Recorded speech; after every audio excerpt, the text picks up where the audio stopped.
제가 요새 기도하면서 계속 하나님이 누구신가, 그런 당연히 우리가 하나님께 기도하는데 하나님이 누구신가에 대한 그런 묵상이 있어야 되겠죠. 그런데 하나님이 누구신가를 생각할 때 하나님을 부르는, 찾는, 주여라고 찾는, 또 나는 누군가, 또 그 생각을 해봅니다. 사물이 꽃을 피우고 또 아름다움을 더하지만은 저 사물은 그저 그냥 사물일 것 같아요. 우리 인간은 하나님이 생각하게 하시고 또 찬양하게 하시고 또 무엇보다도 성경에서 하나님의 형상을 주셨어요. 하나님의 형상이 뭐냐 이렇게 이야기하면 그냥 사람됨, 사람임, 그 정도로 우리가 생각해 볼 수가 있어요. 그러나 하나님의 형상을 정의하려면 하나님을 알아야 돼요. 하나님을 알고 그리고 하나님의 형상이 뭔가, 하나님도 우리가 알아야 되고 또 형상이 뭘 의미하는가 그것도 알아야 돼요. 단순히 형상이라고 해서 이것은 저것의 형상이다, 그것은 쉽게 우리가 생각해 볼 수가 있지만은 우리가 하나님의 형상이라는 거, 이것은 정말로 깊이 생각해 볼 것입니다. 모든 만물은 그대로 있어요. 그러나 어떻게 보면 우리가 변해서 만물을 전혀 새롭게 볼 수가 있어요.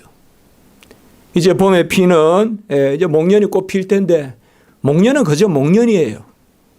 그러나 목련을 보는 우리 자신에 따라 전혀 다른 게 될 수가 있어요.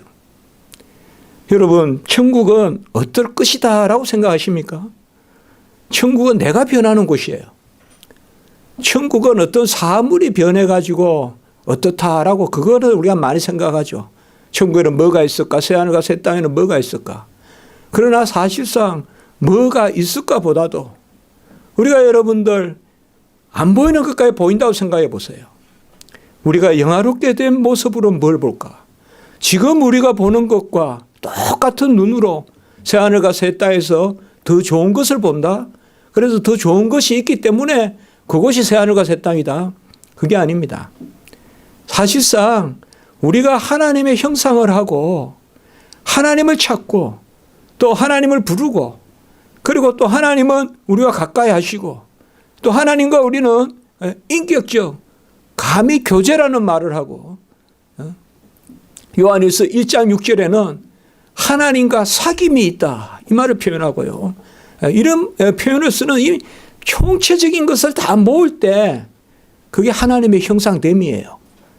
하나님의 형상이 이렇다 그러니 이렇다 이게 아니라 성경은 그렇게 말하고 있지 않아요. 모든 우리의 모습들을 모아보니까 그게 하나님의 형상이다, 이렇게 역으로 정의가 되는 거예요. 역으로. 제가 기도하면서 그 생각을 했어요. 하나님은 누구신가? 하나님은 요새 과학에서 무슨 끈 이론인가 이렇게 해서 10차원을 이야기해요. 10차원을. 우리 3차원, 4차원, 4차원도 우리가 생각하기 어려운데 10차원에 지금 과학이다 그래요. 그럼 10차원이 있다 하고 그 이상의 차원이 있다 합시다. 그러나 그럼 하나님은 그러면 몇 차원일까요? 하나님은 차원이 없어요. 하나님은 차원이 없다고요. 시간과 공간에 구애되지 아니하시고 인과관계에 구애되지 아니하시기 때문에 하나님 차원이 없어요. 그 하나님의 형상이에요. 우리가 차원이 없으신 하나님의 형상이란 말이에요. 그 하나님의 형상이에요. 그 하나님의 형상으로 인간이 지음을 받았고 그 하나님의 형상을 상실했다 이 말이에요. 왜 하나님의 형상을 상실했다 그럴까요? 하나님의 형상을 우리가 다 가지고 있잖아요, 지금도.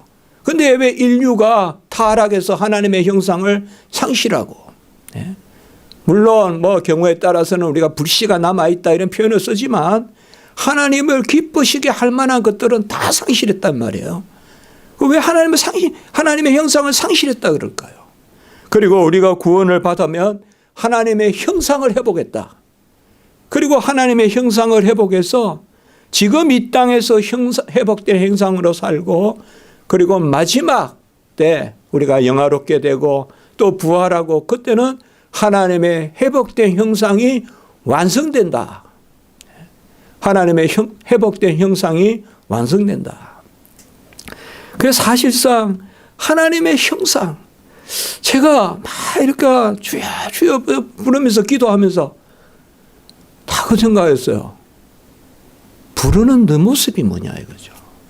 너는 왜 지금 부르짖고 있냐 이거죠. 이 부르짖음, 제가 아까 말씀드렸던 하나님의 형상은 무엇이 있어서 무엇이라는 게 아니에요. 모든 하나님이 우리에게 주신 은혜의 모습, 우리의 예배의 모습, 우리의 기도의 모습, 부르짖는 모습이 하나님의 형상이에요. 부르짖는 모습이 하나님의 형상이에요. 이 부르짖음, 또 이 예배, 이것은 천국에서도 계속돼요. 보좌에 있는 어린 양에게 면류관을 던지고 24장로와 우리가 찬송을 드리고 보좌의 어린 양께 찬송을 드리고 향로에 기도를 담아서 올리고 이런 것들이 이 땅에서 끝이 나는 게 아니에요. 그런 것들이 우리에게 하나님의 형상이다. 하나님은 누구십니까? 이제 스스로 계시잖아요. 우리가 스스로 계신 하나님 이러면 모든 것들의 존재로서 설명이 안 되는 거예요. 스스로 계신다는 것은. 스스로 계신다는 것은 또 무엇을 이야기하느냐? 당연히 스스로 있지 않은 것의 창조주가 되시는 거예요. 스스로 계시는 분은 스스로 있지 못하는 것. 왜요? 스스로 존재하는 것은 하나님밖에 안 계시고 스스로 존재할 수 없는 피조물은 어떤 존재에 의해서 만들어져야 되는데 그 존재는 하나님밖에 없어요.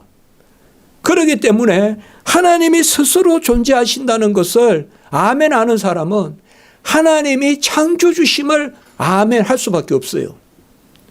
하나님이 창조주심을 아멘 하는 자는 거꾸로 하나님이 스스로 계심을 아멘 하는 거예요. 사실상 과학자들은 스스로 계신 존재를 생각하지 못해요. 그래서 세상은 그저 그렇게 있다라고 이야기해요. 그저 그렇게 존재한 채로 있다 이렇게만 이야기하지 창조에 대해서 아무리 요새 무슨 이론이 무슨 빅뱅 이론이나 이런 걸 이야기해도 창조에 최초에 무슨 점이라도 있었다고 생각해요. 그러나 하나님은 모든 것을 없는 데서 있게 하신 유일하신 스스로 계신 분이에요. 유일하신 스스로 계신 분이에요. 그 스스로 계신 분은 공간에도 구애되지 않고 시간에도 구애되지 않고 우리 인간의 어떤 판단에도 구애되지 않아요. 하나님은 5분을 갔으니까 저만큼 가고 10분 갔으니까 2배 가고 그런 구애받지 아니하세요. 우리는 시속 몇 킬로로 해서 시속 1km 같다면 1시간 가면 1km, 2시간 가면 2km 이렇게 계산이 가능하지만 하나님은 모양도 없고 형체도 없고 하나님은 잡히지도 아니하시고 보이지도 아니하시고 헤아려지지 않아요. 상천하지 하나님이요. 하나님은 이름을 물었을 때 나는 스스로 있는 자니라. 우리가 하나님을 부르며 기도할 때 스스로 계신 하나님을 우리가 부르는 것은 바로 뭐예요? 천지의 창조주심을 부르는 거예요. 천지를 창조하신 하나님을 부르는 것은 뭐예요? 나를 지으신 하나님을 부르는 거예요. 오늘 우리가 여기에 말씀해 보면 시편 8편은 온 땅이 어찌 그리 아름다운지요. 그래서 창조에 대한 노래를 담고 있어요. 그래서 주께서 손가락으로 하늘을 또 주가 베푸는 달과 별을 보고 이 달과 별을 꼭 우리 은하계라고만 생각해야 됩니까? 그래서 성경은 잘못됐다고 생각해야 됩니까? 하나님이 없는 것을 있게 하신 모든 달과 별, 모든 것을 보니 그리고 뭐예요? 4절에 뭐예요? 사람 이야기를 하고 있다 이 말이에요. 사람이 무엇이기에 주께서 그를 생각하시고 모든 피조물을 다 지었는데 특별히 사람이 뭔가 지금 이 시편에 기자는 노래하고 있어요. 그리고 인자가 무엇이기에 그를 돌보시나이까. 물론 사람과 인자는 여기에서 시편 기자인 다윗을 칭한다고 볼 수 있어요. 그러나 우리가 그 너머로 봤을 때는 사람 그리고 인자라는 것은 강조해서 하는 말이에요. 인자라는 뭐예요? 사람에게서 난 사람이란 뜻이겠죠. 그래서 사람이 무엇이건데 그를 생각하시고 인자가 무엇이긴데 그를 돌보시나이까. 그 사실상 오늘 여기의 말씀에서 보면 두 가지 천지 창조를 노래하고 그리고 사람이 무엇이길래 인자가 무엇이냐 인간 창조를 노래하고 있어요. 인간 창조를 노래하고 있는데 그 인간을 오늘 5절에 보면 하나님보다 조금 못하게 하시고 영화와 종기로 간을 씌우셨나이다. 이렇게 이야기하고 있어요. 이것이 혹시 오해되어서 인간은 하나님만큼은 안 돼도 하나님보다 조금 못하다. 이렇게 생각하시면 안 돼요. 이것은 그 구절이 아니에요. 이것은 나중에 우리가 히브리서 1장 5절에서 또 히브리에서 2장 그때 이제 오늘 후반부에 말씀드리겠지만 거기 우리 히브리서 인용되는 거 보면 바로 이 인자와 사람이 바로 예수님을 칭하게 되고 또 거기에서는 사람이 하나님보다 조금 못하게 됐다. 이것을 천사보다 조금 못하게 됐다. 그렇게 인용하고 있는 걸 볼 수가 있어요. 그러나 어쨌든 우리가 여기에서 알 수가 있는 것은 오늘 시편 8편에서 보면 크게는 1절과 3절에서는 천지 창조, 피조물의 창조, 그리고 4절과 5절에서는 인간 창조의 위대함, 그리고 나머지 6절에서 8절은 바로 그 인간이 다스린다 이 말이에요. 주의 손으로 만드신 것을 인간이 다스린다. 그리고 9절은 다시 후렴으로 1절의 노래를 이렇게 하고 있는 것을 볼 수가 있습니다. 우리가 많이 이야기되는 창세기 1장 26절에 보면 하나님이 이르시되 우리의 형상을 따라 우리의 모양대로 사람을 만들자. 이 우리란 말 하나님이 왜 한 분이신데 우리라고 했을까요? 우리는 그냥 이것을 성부, 성자, 성령 삼위일체 하나님이라 우리라고 했다라고 해도 되고 또 존귀하고 장엄함을 표현하는 우리라고 해도 돼요. 이단들은 이거 희한하게 해석을 해요. 그러나 우리는 이 두 가지로만 생각하면 돼요. 삼위일체 하나님이시니까 성부, 성자, 성령 우리가 우리의 형상대로 우리의 모양대로 사람을 만들자. 그리고 그 우리라는 말은 또 히브리에서는 장엄함을 뜻할 때 복수를 쓸 수도 있어요. 그래서 장엄 복수란 말이 있어요. 장엄 복수란 말도 있고 그리고 삼위일체를 뜻하는 창세기 1장부터 엘로힘이라는 하나님이라는 단어 자체가 벌써 복수형이에요. 그래서 삼위일체 하나님, 삼위일체 하나님이 우리의 형상과 우리의 모양으로 사람을 만들고 27절에 보면 또 한 번 더 이야기하죠. 1장 20절에 하나님이 자기 형상, 하나님의 형상대로 사람을 창조하셨다. 그래서 스스로 계신 하나님이 사람을 자기의 형상으로, 모양과 형상은 같은 말이에요. 그냥 그러니까 형상만 생각하시면 돼요. 하나님이 자기의 형상으로 사람을 만드셨는데 이 자기의 형상으로 사람을 만드셨다는 것이 어디에 기록되어 있느냐. 사실 오늘 말씀은 제가 정말 좀 귀하게 여러분들 기억했으면 좋겠어요. 우리가 이거 잘 새기면 좋겠어요. 그래서 우리가 창세기 2장 7절에 가보면 잘 이게 나와 있죠. 바로 생기를 불어넣으시니 생명이 된지라. 우리가 성경 요절이나 그때도 이 구절 봤어요. 자, 이제 하나님이 자기의 형상으로 사람을 남자와 여자로 만드시고 창조하시고 만든단 말도 나오고 창조한단 말도 나와요. 26절에는 만들었다, 27절에는 창조했다. 같은 단어예요. 히브리에서는 같은 단어예요. 그러니까 하나님이 자기의 형상으로 사람을 창조하셨다. 그럼 어떻게 창조하셨느냐? 창세기 2장 7절에 나온다 이 말이에요. 2장 7절에 바로 뭐예요? 생기를 불어넣으시니 생명이 된지라. 자, 생기를 불어넣으시니 생명이 된지라. 제가 이때까지 이것을 설교한 적은 없어요. 그러나 오늘은 이거 설명할게요. 제가. 생기라는 말은 하나님의 생명이에요. 하나님의 생명을 불어넣으셨어요. 그러니까 불어넣으셨다는 말이 또 중요해요. 불어넣으셨다는 말은 하나님의 일부라는 말이 아니라 하나님이 그 생명을 주셨다는 뜻이에요. 그래서 창조는 하나님의 일부다 이렇게 생각하면 안 돼요. 불어넣었다 그러니까 인간이 하나님에게서 흘러나온 일부다 그렇게 보시면 안 돼요.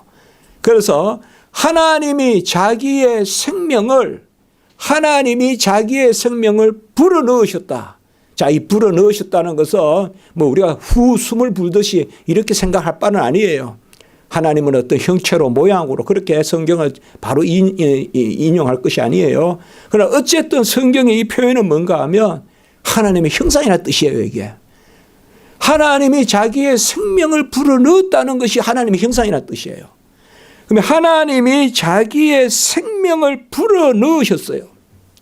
불어넣으셨다는 표현을 썼다는 거예요. 불어넣으셨다는 것은 하나님이 자기의 형상으로 만드셨다. 이것은 하나님의 일부가 아니라 하나님의 형상이다. 그래서 인간은 하나님의 일부가 될 수가 없어요. 우리는 신의 일부가 아니에요. 하나님의 일부가 아니에요. 하나님의 형상이에요. 하나님의 형상은 뭐냐? 하나님이 생명을 우리에게 불어넣으셨어요. 그러면 하나님이 생명을 우리에게 불어넣으신 그 생명이, 자, 하나님이 생명을 불어넣으셨어요. 그 생명이 우리에게 뭐냐?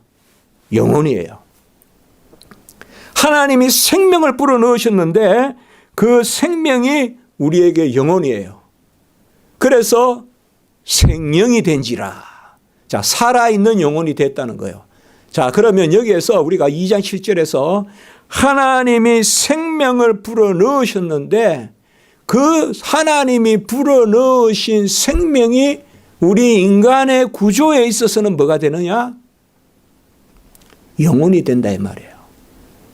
그러니까 하나님의 생명이 우리의 영혼이다 이렇게 말해도 맞아요. 그러나 엄밀하게 말하면 하나님의 생명이 우리 인간에게 불어넣어졌어요. 뭐요? 흙으로 먼저 조성을 하고, 그건 아직까지 물체예요. 육체가 아니에요. 흙으로 먼저 인간의 모양으로 조성을 하고 생명을 불어넣으니 그 순간 흙이 육체가 돼요. 여러분, 영혼이 없는 몸은 육체라고 안 불러요. 그러니까 흙을 육체라 부르면 안 돼요. 흙이 있는데 그 사람의 모양을 하고 있어요. 이렇게 모양을 하고 있는데 영혼을 불어넣으니 그 순간, 그래서 육체가 먼저 있고 영혼이 있다 이런 말 하면 안 돼요. 영혼과 육체가 동시에 존재하는 거예요. 그 순간. 그러면 뭐예요? 그전에 준비하신 거예요. 흙으로.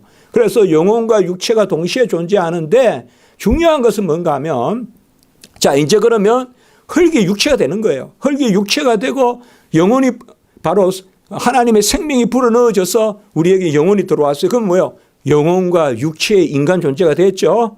영혼과 육체의 인간 존재인데 이 영혼과 육체의 인간 존재를 하나님이 뭐라고 부르느냐? 2장 7절에 생명이 된지라 이렇게 이야기하는 거예요. 자, 이제 하나님 여기 하나의 중요한 우리의 표현이에요. 살아있는 영혼이다 이 말이에요. 살아있는 영혼이다. 자, 우리가 요한복음 4장 24절 말씀 기억하죠. 사마리아 여인을 만났을 때 하나님은 영이시니. 자, 하나님은 영이시니. 그 하나님은 영이신데 그 하나님의 영, 그 하나님의 영을 불어넣은 거예요. 영을 불어넣었는데 그게 바로 생기로 표현했단 말이에요. 그러니까 생명을 불어넣어서 그것이 우리에게 살아있는 영혼이 됐다 이 말이에요. 자, 그러면 최초의 아담과 하와는 뭐예요? 살아있는 영혼이에요. 살아있는 영혼이 뭘까요? 이제 그러면 하나님은 자기의 생명을 불어넣으면요, 그 생명은 하나님과 무관한 게 아니라 하나님과 교제하게 되는 거예요. 하나님을 알게 되는 거예요. 그래서 하나님을 알고 하나님을 느끼고요, 하나님을 향하여서 선을 행할 의지를 갖게 돼요. 이게 살아있는 영혼이에요. 그래서 하나님이 아담과 하와에게 우리가 창세기 26장 27절에 보면 바로 아담과 하와를 지으셨다. 그러니까 남자와 여자를 지으셨단 말이에요. 하나님이 아담과 하와를 하나님이 지으셨을 때 그들에게 영혼을 바로 생기를 불어넣었는데 그 생기가 영혼인데 그 영혼은 바로 살아있는 영혼인데 살아있다라는 말이 바로 뭐예요? 크게 말하면 세 가지 이야기해 볼 수가 있어요. 여호와와 함께 있다. 여호와를 떠나지 않는다 이 말이에요. 여호와와 함께 있는 영혼이다 이 말이에요. 그리고 또 한 가지 더 생각해 보면 여호와를 경외한다 이 말이에요. 여호와를 경외한다 이 말이에요. 여호와를 두려워하면서 여호와를 높인다 이 말이에요. 그리고 또 한 가지 여호와의 말씀에 순종한다 이 말이에요. 그래서 우리 인간이 생명이 됐다라고 하는 것은 바로 살아있는 영혼이라는 것은 다른 것이 아니라 여호와와 함께 있고 여호와를 경외하고 여호와께 존귀를 올리는. 오늘 또 우리가 아까 교동문에도 보면 여호와를 경외한다는 말이 나왔고 시편 우리가 147편도 자주 인용하지만은 하나님은 그의 인자를 간구하고 그를 경외하는 자를 기뻐한다. 바로 여호와를 경외하는 것이죠. 그러므로 하나님의 형상은 뭐냐? 살아있는 영, 이게 바로 하나님의 형상이에요. 살아있는 영, 이게 하나님의 형상이에요. 그러면 아까 말했던 이 세 가지를 떠나면 그건 죽은 거예요. 그걸 우리가 영적 사망이라고 그러는 거예요.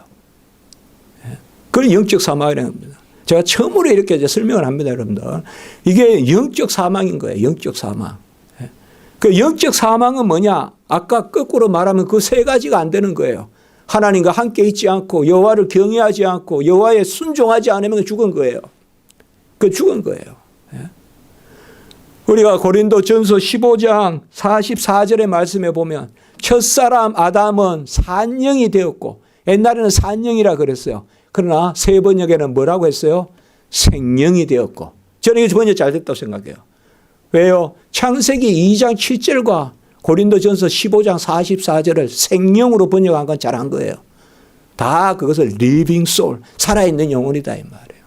첫사람 아담은 타락 전에는 살아있는 영혼이에요. 살아있는 영혼은 뭐예요? 바로 자존하시는 하나님과 교통하는 존재예요. 우리가 유일하게. 나머지 피조물은 전부 다 만들어진 것들이에요. 뭐 피조물이 무슨 뭐 개똥벌레가 개똥을 돌리고 그 전부 다 피조물이에요. 피조물이 피조물 안에서 보는 거예요. 제가 아까 말씀을 드렸죠. 우리가 하늘나라, 우리가 영화롭게 되면 목련꽃이 달리 보여요. 우리는 자꾸 새로운 게 있다고 생각하지 마시고 우리가 변한다고 생각해야 된단 말이에요. 우리가 변한다면. 우리는 뭐예요? 하나님의 형상을 가졌어요. 모든 만물은요, 피조된 것은 그대로 머물러 있을 거예요. 그러나 우리 하나님의 형상을 준 우리는 바로 스스로 계신 하나님의 형상을 가지고 있어요. 물론 우리가 스스로 있진 않아요. 그러나 스스로 계신 하나님의 형상을 가지고 있어요. 이걸 여러분 깊이 묵상해 보시라 이 말이에요. 모든 만물은 다 지어진 거예요. 생각도 지어진 거예요. 그러나 하나님만 스스로 계세요. 하나님만 스스로 계시니까 하나님이 창조주세요. 왜요? 스스로 있는 것은 아무도 없기 때문에. 모든 것은 다 피조물이기 때문에. 그런데 인간만 하나님과 피조물 사이에서, 피조물이지만 인간은 아까 만들어졌다 26절, 27절은 창조됐다. 인간도 피조물이에요. 그러나 인간만은 뭐예요? 스스로 계신 하나님의 형상을 소유하고 있어요. 그래서 우리가 지금 하나님께 예배드린다. 이것은 정말 헤아릴 수 없는 일이에요. 하나님의 형상을 한 인간이 이제 타락한 인류가 회복됐단 말이야. 구원을 받아서 회복됐다 이 말이야. 그래서 하나님의 그 생기로 생명이 된 우리가 다시금 산영이 됐다 이 말이야. 우리가 누구요? 예수 그리스도를 믿음으로 다시금 산영이 됐다 이 말. 그래서 산영이 되어서 하나님께, 우리는 자존하시는 하나님과 교제하고 교통한다. 그것이 바로 하나님이 인간을 지은 거예요. 그런 인간이 오늘 여기에 창존되고 있는 거예요. 바로 사람이 무엇이기에 그를 생각하시며, 사람이 뭘 하나 더 먹고, 그게 아니에요. 오늘 여기 말씀에서요, 4절과 5절에서 사람이 무엇이기에 인자가 무엇이기에 이것은 뭐야? 하나님의 자녀됨을 이야기하는 거예요. 시편 2편 7절에 오늘날 내가 너를 낳았도다. 이게 먼저 특권이에요. 이게. 그리고 6절에서 8절은 두 번째 따라오는 특권이에요. 두 번째 따라오는 특권이라고요. 그래서 하나님의 자녀가 됨이 오늘 5절에 보면 하나님보다 조금 못하게 하시고 영화와 종기로 간을 씌우셨나 이렇게 설명하고 있는 것을 우리가 볼 수가 있습니다. 시편 36편 9절에 보면 진실로 생명의 원천이 주께 있사오니 주의 비단에서 우리가 빛을 보리라. 생명의 원천이 주께 있다. 그리고 생명의 비단에서 우리가 주를 본다. 또 우리가 요한복음 1장 4절에도 보면 말씀 안에 생명이 있으니 태초로부터 계신 말씀 그 성자 예수 그리스도 안에 생명이 있으니 그 생명이 사람들의 빛이라. 이 생명이 바로 살아있는 것이에요. 이것이 바로 빛이에요. 우리가 하나님 앞에 기도한다. 시편 기자가 보면 복 있는 자는 계속 시편 1편부터 나와요. 사실 복이라는 개념이요. 그리고 시편에 보면 우리가 구원이라는 개념이 많이 나와요. 그러면 이 구원은 신약시대 가서 예수님이 구원주 아니시냐 생각이 쉬운데요. 사실 시편 기자가 말하는 구원이라는 말 시편 18편 46절에 보면 여호와는 살아계시니 나의 반석을 찬송하며 내 구원의 하나님을 높일지로다. 사실상 여호와만 살아계세요. 살아계신 여호와의 형상을 한 우리 인류는 그 형상 가운데서만 살아있어요. 이걸 영적인 생명이라 그래요. 이 영적인 생명이 영혼이 육체와 결합했을 때 이건 우리가 육체의 생명이라 그래요. 우리가 죽으면 뭐예요? 이 육체의 생명이 다시 떨어져 나가는 거예요. 그러면 뭐예요? 영적인 생명으로만 또 남아요. 그게 우리 천국 가 있는 거예요. 그게 천국 가 있는 거예요. 그게 다 이렇게 이제 설명이 되는 거예요. 그러니까 우리가 뭐예요? 하나님의 형상이라는 거. 하나님의 형상. 우리 시편 2편 12절에 보면 여호와께 피하는 자는 다 복이 있다. 여호와께 피한다는 말이 뭘까요? 여호와께 나아가는 거예요. 그러니까 우리가 살아있다는 것은 아까 그랬죠. 여호와 내가 너 안에 네가 내 안에. 그래서 시편에 보면 여호와께 피하는 자가 복이 있다. 그리고 우리가 믿음을 뭐라고 정의합니까? 여호와께 나아가는 것이다. 이런 게 전부 다 뭐냐 하면 하나님의 형상, 생명의 개념이에요. 이럴 때 우리 지평이 확 열리는 거예요. 이건 어떤 과학으로도 설명할 수 없고 어떤 과학을 넘어서 있어요. 하나님은 만유의 하나님, 만유 밖의 하나님, 만유의 통일이라고 지난주에 봤잖아요. 우리가 만유를 통일하시고 만유 안에 계시고 만유 위에 계신다고 했잖아요. 하나님. 그 하나님과 우리가 교통하는 거예요. 왜 과학이 천문학적인 숫자 10의 30성 이런 이야기를 하면 왜 믿는 사람들이 쩔쩔매냐 이 말이에요. 우리는 그 너머에 있다. 우리는 스스로 계신 하나님과 교제하고 스스로 계신 하나님께 영광을 올리고 시편 기자가 구원하소서라는 말. 나는 오직 주의 사랑을 의지하였으니 나의 마음은 주의 구원을 기뻐하니다. 이 구원이 뭘까요? 시편 기자가 말하는 구원은 바로 하나님의 형상을 회복하는 거예요.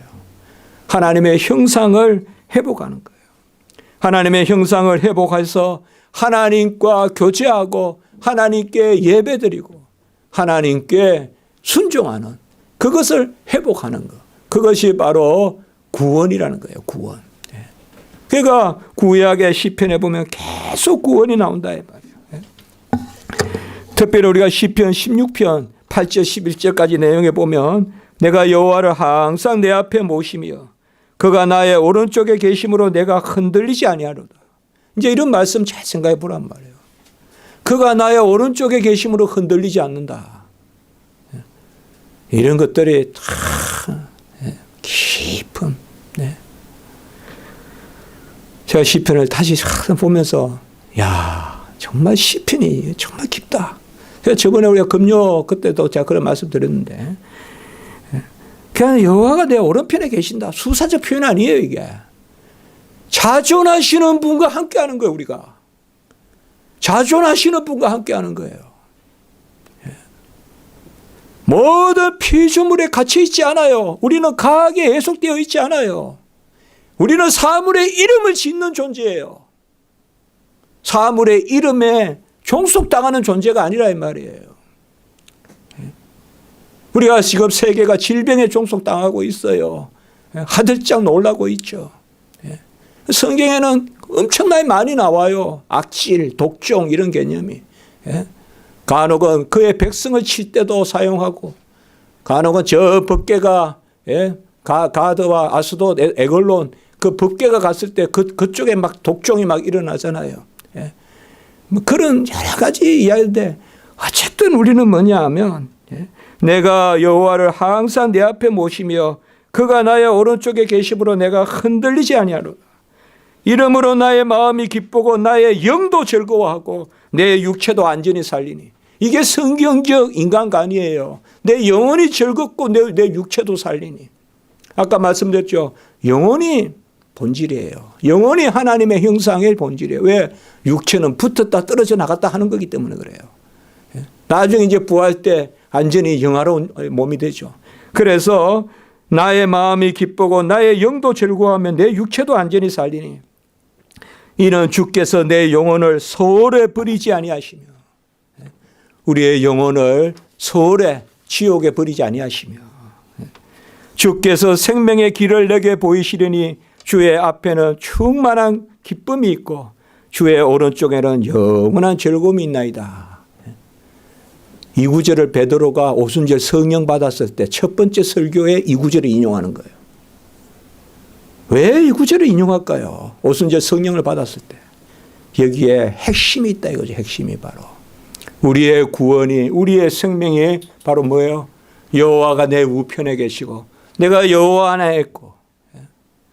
그래서 우리가 하나님의 이름으로 기도할 때 그때 우리는 전능하신 하나님과 교제하는 거예요. 달리 말하면 예배적으로 표현하면 그의 영광의 임재에 참여하는 거예요. 성령으로 말하면 그에게 영광을 돌리고 그와 함께 영광에 참여하는 거예요. 영광을 돌림으로 영광에 참여하는 거예요. 그것이 바로 뭐냐 하면 하나님의 형상이에요. 그 하나님의 형상을 주었기 때문에 오늘 여기 말씀에 사람이 무엇이긴데 주께서 그를 생각하고 사람이 그저 풀 하나 뽑아먹고 무슨 짐승 하나 잡아먹는다고 이 찬송한 게 아니라 이 말이에요. 다스림보다 더 이전에 있는 것은 하나님의 교제다 이 말이에요. 하나님과 교제하는 게 먼저다 이 말이에요. 그리고 두 번째 따라오는 게 뭐냐? 만물을 다스리는 거예요. 그런데 하나님과 교제가 깨지면 만물에도 복종하게 된다 이 말이에요. 엉큼키가 나고 수고하고 땀을 흘려야 되고. 그래서 이게 하나님이 우리의 인자가 무엇이긴데 사람이 무엇이간데 이게 창조의 노래지만은 이건 바로 이 시편 8편은 창조의 노래죠. 제가 무슨 말씀을 나눌까 하다 이 시편 8편을 잡은 것이 바로 오늘 본문을 삼은 게 그런 이유예요. 그래서 이 시편 8편은 보통 창조의 노래라고 하지만 여기에는 중요한 게 뭐야? 창조 중에 특별한 창조예요. 바로. 천사조차도 사람을 자녀라고 안 불렀는데 이게 하나님과 우리의 사이에 이제 자녀 관계로 가는 거죠. 이게 이제 언약이란 말이에요. 그래서 하나님의 형상을 주셔서 그 다음 단계 하나님의 형상을 왜 주셨느냐? 언약을 맺으시려고 하나님의 형상을 주신 것이다 이 말이에요. 언약을 왜 맺으셨느냐? 하나님의 자녀 삼으시려고. 그래서 하나님의 인간을 지으신 이 모든 뜻이 다 드러난 거예요 이제.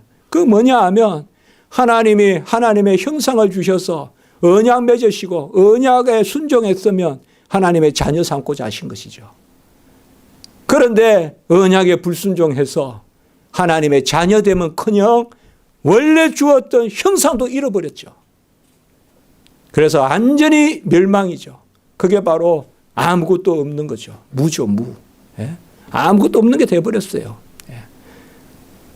그래서 다시 예수 그리스도께서 이제 예수를 영접하면, 예수를 영접한다는 건 뭐예요? 다시금 아까 뭐예요? 생명의 빛, 요한복음 1장 4절. 말씀에 생명이 있고 그 생명이 사람들의 빛이라. 똑같은 구조로 가죠. 그래서 다시금 생명을 받는 거죠. 다시금 생기를 받는 거죠. 예수 그리스도를 믿어서. 예수 그리스도를 믿어서. 하나님이 만물을 아름답게 지었습니다. 오늘 말씀해 보면 어찌 그리 아름다운지요. 만물을 아름답게 지었어요. 아름답다는 게 뭐라고 생각하십니까?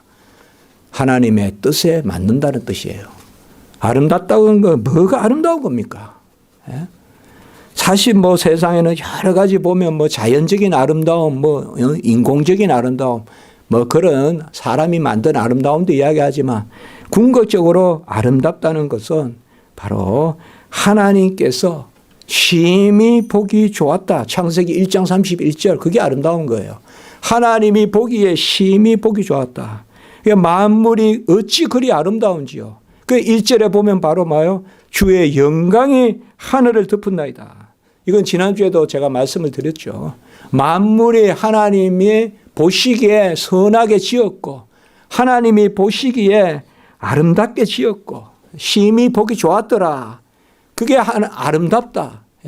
그 모든 만물은 봐요. 하나님이 칼빈이 이야기했듯이 바로요. 만물은 눈부신 영광의 극장이다. 훈장이다. 또 뭐예요? 거울이다. 또 뭐예요? 옷이다. 정말 많은 표현을 썼어요. 칼빈이. 이런 것은 뭐예요? 모든 만물은 훈장이다. 하나님이 그의 행하신 것을 빛나게 드러내시는 훈장이다. 또 거울이다. 만물을 통하여서.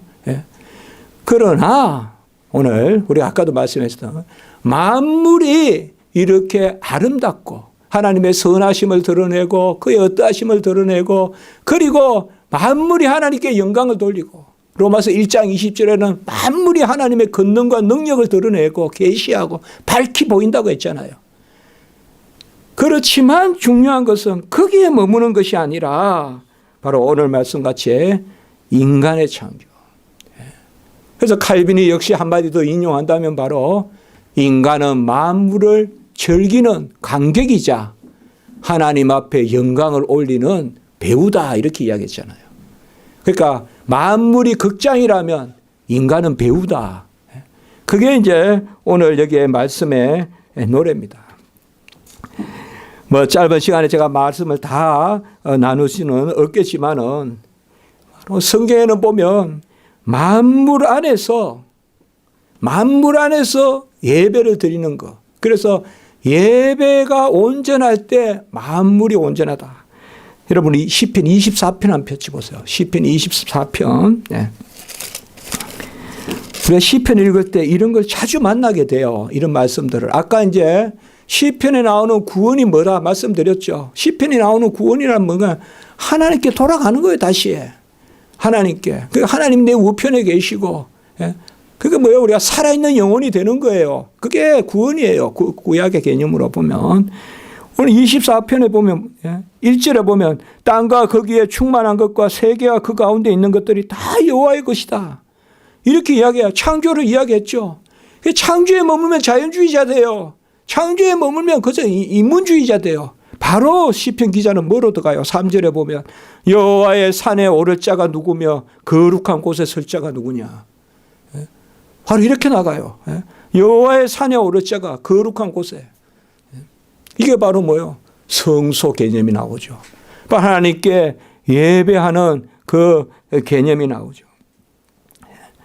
그리고 영광의 양이 누구시냐? 7절 이하로 보면 하나님께 영광을 올리는 곳으로 나오죠. 그러니까 자연 안에 머물러 있지 않고 자연을 통하여 여호와 하나님의 거룩한 땅으로 간다.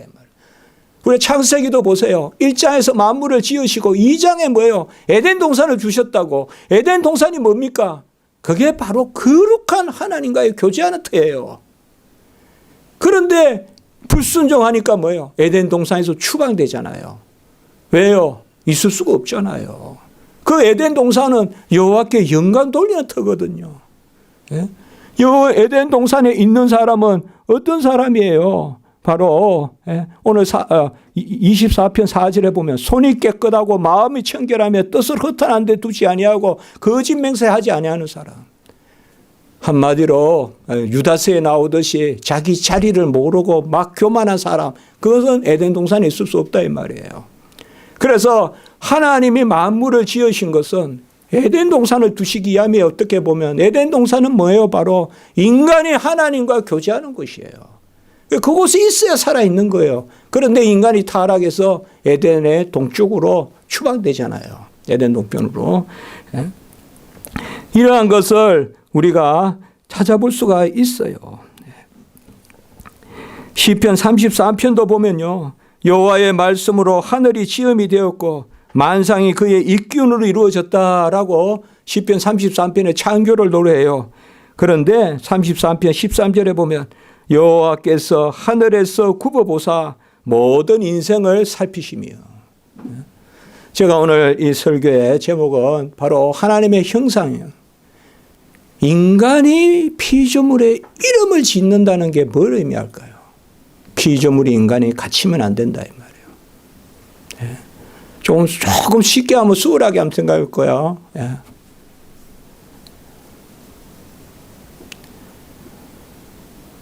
저는 우리가 어떤 시각을 가질지 저는 생각할 수 없다고 생각합니다.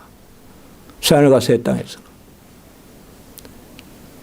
지금 동일한 목련이라도 새하늘과 새 땅에서는 우리 눈에 어떻게 보일지 아무도 모릅니다. 그러나 분명한 것은 지금 우리가 보는 모습으로만 존재하는 게 아닙니다. 우리가 변한다는 거예요. 모든 시편은 그렇게 노래하고 있는 거예요. 만물을 찬양하고 여호와를 지으시고 별을 지으시고 그리고 뭐예요? 인간으로 돌아간다 이 말이에요. 인간으로. 인간이 그 만물에 복속되지 않고 인간이 만물을 넘어서 우리가 어떻게 보면 지금 이런 질병도 신학적으로 우리가 성경적으로 한번 이야기해 보라면 제가 뭐라고 구체적으로는 말 못하지만 뭔가 인간이 자꾸 애속돼 간다고 자연해요. 먹는 것에 애속되고 입는 것에 애속되고 그런 결과로 계속 부작용이 일어나는 게 바이러스라고 저는 생각해요. 그런 결과로 자꾸 인간이 뭐예요? 부대끼는 거예요. 자연을 넘어서지 못하고. 그건 어떻게 보면 이 땅에서 주어진 것이라고도 볼 수가 있어요. 시편 29편에도 보면 여호와의 소리가 물 위에 있고 힘있고 하염을 가르고 백현목을 꺾으시고 강야를 진동하고 여호와의 소리란 말이 계속 나오거든요. 시편 29편에. 그러면 여기에서 막 여호와의 막 음성이 바라며 막 만물이 막 천둥이 치기도 하고 막 백현목이 꺾이기도 하고 그게 주제가 아니에요. 사실. 그렇게 주제로 삼을 수 있는데 아니에요. 사실상. 바로 주제는 뭐냐 하면 11절에 보면 여호와께서 자기 백성에게 힘을 주시며 평강의 복을 주시도다. 그러니까 모든 만물을 통하여 여호와 하나님은 바로 우리를 인간을 붙드신다 이 말이에요. 그게 오늘 시편 8편의 노래다 이 말이에요. 여러분 우리가 시편 펼친 김에 25편 14절 한번 보세요. 25편 14절. 자, 우리 12절부터 한번 읽어볼까요? 12절 같이 읽어봅시다. 25편 12절 시작. 여호와를 경외하는 자 누구냐? 그가 택할 길을 그에게 가르치시로다. 자, 이제 경외 이런 말로 쉽게 생각하면 안 된다 이 말이에요. 이게 생명이란 말이에요. 여호와를 경외하려면 살아있는 거예요. 여호와를 경외하려면 스스로 계신 하나님과 교제하는 거예요. 우리가. 예? 그 기도가 즐거운 거예요. 기도는 우리가 마룻바닥에 앉아서 뭐 무릎 꿇고 기도한다 해서 마룻바닥 차원에서 기도하는 게 아니에요. 우리는 모든 걸 만드신 하나님을 만나는 거예요. 그러니까 여호와를 경외하는 자 누구냐? 그가 택할 길을 그에게 가르치시로다. 자, 14절에 제가 읽고 싶은 거예요. 14절 같이 읽어봅시다. 시작. 여호와의 친밀하심이 그를 경외하는 자들에게 있으며 그의 언약을 그들에게 보이시리로다. 야, 이건 그냥 저에게 시편을 아까 심오하다고 이야기 이거예요. 여호와의 친밀하심. 아까 이야기했죠. 여호와와 사귐이 있고 하나님과 사귐이 있고. 요한일서 1장 6절 생각나네요. 여호와와 사귐이 있고. 여호와의 사귐이 뭐라 그랬어요? 산영이라고 했잖아요.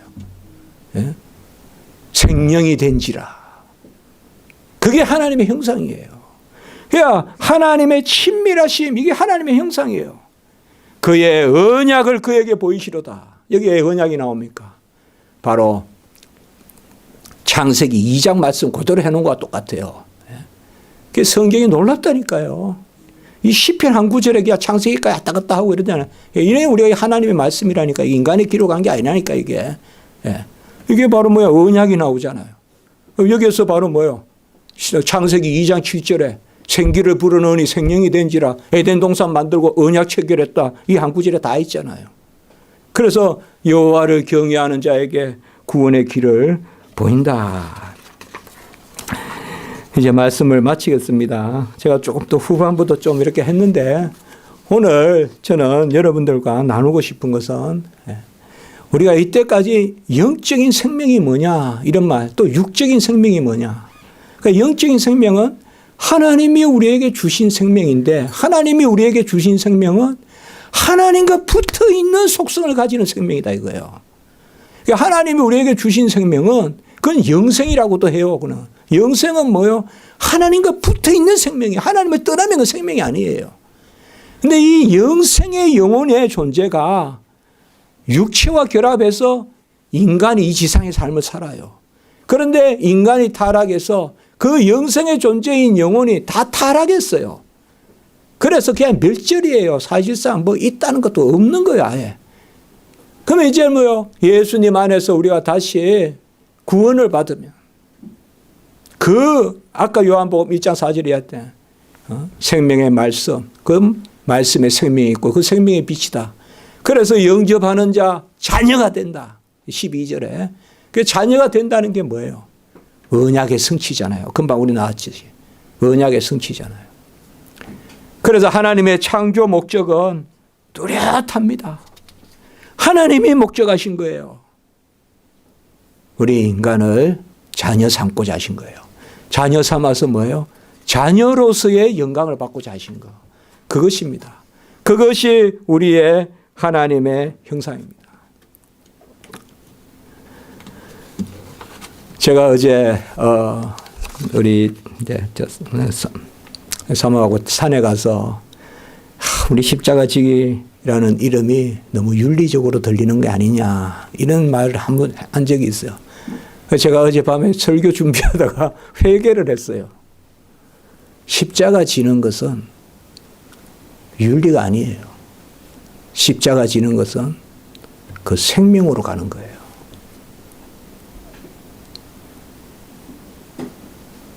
갈라디아서 6장 14절에 우리가 십자가에 못 박히고 세상이 십자가에 못 박혔다는 것은 윤리적인 차원이 아니에요.